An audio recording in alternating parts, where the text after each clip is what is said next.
문명이 붕괴. 제러드 다이아몬드. 역사적 교훈과연 대사회에 대한 경고. 1. 서론.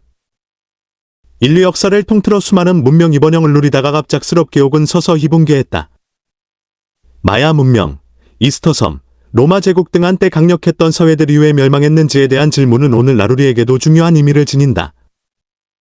제러드 다이아몬드는 그의 저서 문명이 붕괴해서 과거 문명들의 몰락 원인을 분석하고 현대 사회가 직면한 위기를 경고한다. 문명이 붕괴는 단 인류인이 아닌 복합적인 원인들의 상호작용으로 발생한다. 환경 파괴, 기후변화, 적대적 이웃, 우호적 교역 상대의 상실, 그리고 환경 문제에 대한 사회의 대응 방식 등이 복합적으로 작용한다. 이 글에서는 과거 문명 붕괴의 사례를 살펴보고 현대 사회가 배워야 할 교훈을 도출한다. 이 문명 붕괴의 주요 원인. 2.1 환경 파괴. 많은 문명이 자신들이 의존하던 환경을 파괴함으로써 몰락했다. 산림 벌채, 토양 침식, 수자원 고갈 등이 대표적인 환경 파괴 형태다. 이스터섬 의경우야 자나무를 모두 베어낸 결과 도양 유실되고 식량 생산이 불가능해졌다.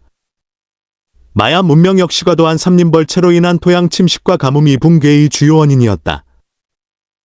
환경 파괴는 점진적으로 진행되기 때문에 해당 대사람들이 그 심각성을 인식하기 어렵다. 한 세대의 변화는 미미해 보이지만 여러 세대에 걸쳐 누적되면 돌이킬 수 없는 파괴로 이어진다. 또한 단기적 이익을 추구하는 엘리트 계층 이장기적 환경 보전보다 당장 이경제적 이득을 우선시하면서 파괴가 가속화된. 2.2 기후변화. 기후변화는 많은 문명 붕괴의 촉매제 역할을 했다. 장기간 이 가뭄은 농업 생산을 감소시키고 식량 부족을 초래한다. 그린란드의 노르웨이 인정착초는 소빙하기의 도래로 농업과 목축이 불가능해지면서 멸망했다. 마야 문명 역시 9세기 후 반극심한 가뭄이 대종 붕괴의 결정타가 되었다. 그러나 기후 변화 자체보다 중요한 것은 사회가 그것에 어떻게 대응하느냐이다. 같은 기후 변화를 겪더라도 유연하게 적응하는 사회는 생존하지만 경직된 사회는 붕괴한다. 그린란드의 노르웨이인들은 이누이트의 생존 방식을 배우기를 거부했고 그 결과 멸망했다. 반면 이누이트들은 혹독한 환경에서 오수천 년간 생존했다. 2.3 사회적, 정치적 요인. 문명이 붕괴는 종종 사회 내부의 갈등과 정치적 실패로 가속화된다. 엘리트 계층과 일반 대중 사이 불평등이 심화되면 사회적 결속력이 약화된다. 로마 제국 말기에는 부의 집중과 중산층의 몰락으로 사회가 양극화되었고 이는 제국의 통합성을 약화시켰다. 또한 잘못된 의사결정과 단기적 사고는 문명을 위기로 몰아간다. 지배층이자 신들의 이익을 우선시하고자 기적 지속 가능성을 무시하면 사회 전체가 위험에 빠진다. 이스터섬에서 족장들은 경쟁적으로 거대한 석상을 세우기 위해 나무를 벌채했고 이는 결국 섬 전체의 생태계를 파괴했다. 3. 역사적 사례 분석. 3.1 마야 문명. 마야 문명은 중앙아메리카에서 약 2000년간 번영했으나 9세기에 급격히 붕괴했다. 인구 증가로 인한 식량 수요 증가는 산림 벌채와 집약적 농업을 초래했다. 이는 토양 침식과 미옥도 감소로 이어졌다.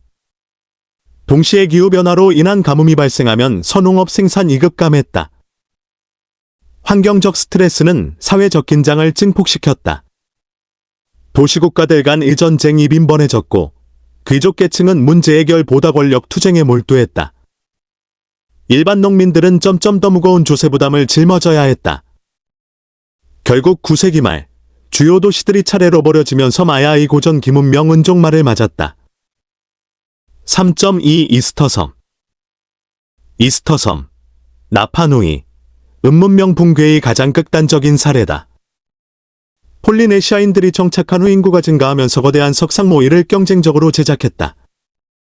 석상은 바늘 위에야 자나무를 무분별하게 벌채한 결과 15세기에는 섬의 모든 나무가 사라졌다.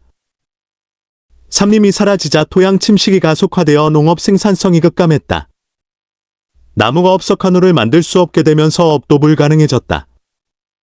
식량 부족은 극심한 사회적 혼란을 초래했고 부족 간 전쟁과 심조식 인풍습까지 발생했다. 유럽인들이 도착했을 때 이스터섬의 인구는 전성기의 10분의 1 수준으로 감소해 있었다.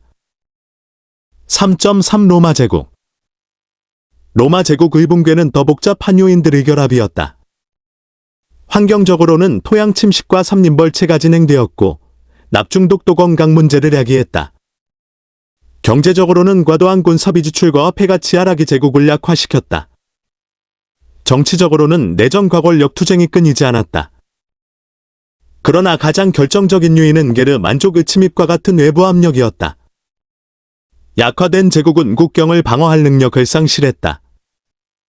476년 로마 제국의 마지막 황제가 폐위되면서 고대 세계는 종말을 고했다.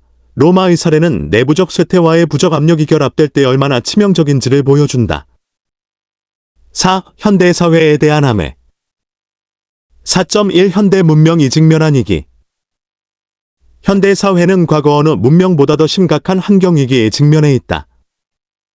기후변화, 생물 다양성 감소, 해양오염, 담수 고갈, 토양 파괴 등 이전 지구적 규모로 진행되고 있다. 과거 문명들은 지역적 환경 파괴로 붕괴했지만 현대의 환경 문제는 전지구적이어서 그 영향이 훨씬 더 광범위하다. 인구 증가와 소비 증가는 지구의 수용 능력을 촉구하고 있다. 화석 연료 이존, 플라스틱 오염, 열대 우림 파괴 등은 과거 문명들이 겪었던 환경 파괴와 본질적으로 같은 문제다.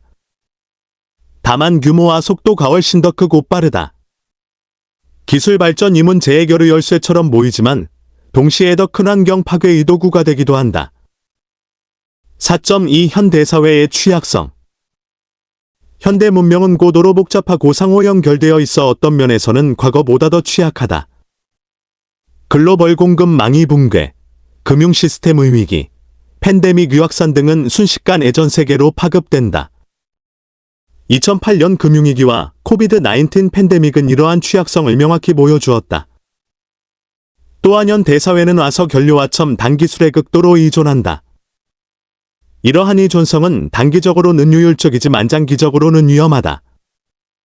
석유 고갈, 히토류금 속 부족, 전력망 붕괴 등은 현대 문명을 마비시킬 수 있는 잠재적 위협이다.